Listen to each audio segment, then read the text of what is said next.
Somewhere along the way, golf stopped feeling fun and started feeling like a project that you're failing at. You're not failing, you got handed a fake finish line that you've been sprinting at for years. Here's who moved it and what the real finish line is. I'll start with who moved it, and I'm part of that problem. Every week, I make YouTube golf content, and I specifically build it so that it's kind of clickbaity because in an ideal world, everybody who will find value from it will click on it. And in order to do that, I gotta make it clickbaity. Because here's the thing that nobody's gonna talk about is a video called 8 years on my road to breaking 90 is not gonna get any clicks, but this one grip change will fix your entire golf game is gonna get all the clicks in the world. The whole system is built to sell you breakthroughs because breakthroughs get clicks, but breakthroughs aren't really real. Because of all that, here's what it practically looks like. My most watched video is called The Range is Rigged, and 15,000 people watched it. I didn't call it The Range Waste Your Time or The Range Isn't Optimal because those things don't get clicks. And while that whole video was about explaining that the range is not built for you to get better, it's not optimal, here's how to optimize it, it was much easier to just call it The Range is Rigged and explain everything within the video. Let's go to the next one. Your 5-iron is lying to you. Your 5-iron is a piece of metal. Obviously, it's not lying to you. This whole conversation was about how you don't hit the ball as far as you think you do, and here's how to adjust for that. One of my favorites, how to be lazy and get better at golf. And while you can't actually be lazy and get better at something, the concept of doing less work and getting better at it can be kind of confusing and contrarian, and so it got some clicks. And before we go any further, I'll be straight up with you. There's no shortcut incoming. What actually moves your scores is a consistent plan over a long period of time. It's the same concept behind building muscle. It takes years of consistent and boring work, and that work has to be applicable to where you currently are. So I built a free practice planner that you can go fill out. You can get it down below.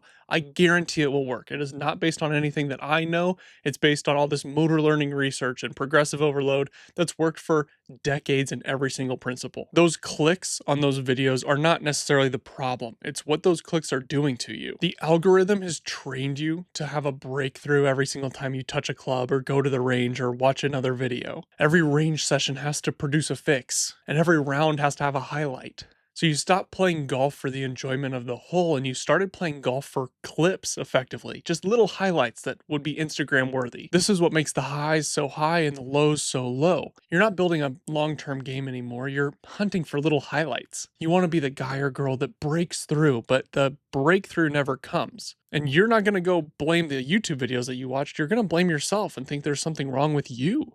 Now, here's the part that nobody can really afford to tell you because we've all got a financial incentive in this game. I do too. I've got an app that you're going to find down below. That's what the practice planner leads to. But the financial incentive here is for you to feel like you're going to have a breakthrough and you keep coming back and back and back. There's no breakthrough. Think about that for just a second. The thing that we've all been waiting for, that final round where it all clicks or where we finally pull off the thing that we've wanted to pull off for forever, it's just not going to happen. To go back to our weightlifting analogy earlier, if you lift weights kind of inconsistently over years, you're not going to have some breakthrough where you magically bench 500 pounds.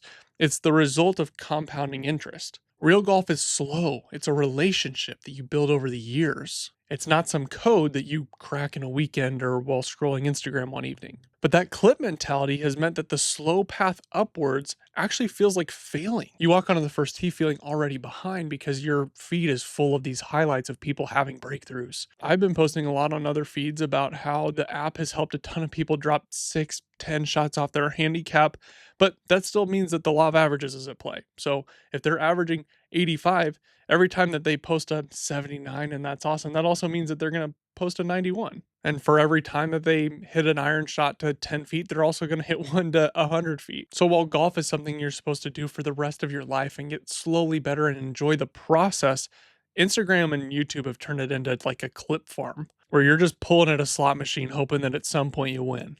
But here's the good news in all of this. If the breakthrough was never coming, you were never actually failing.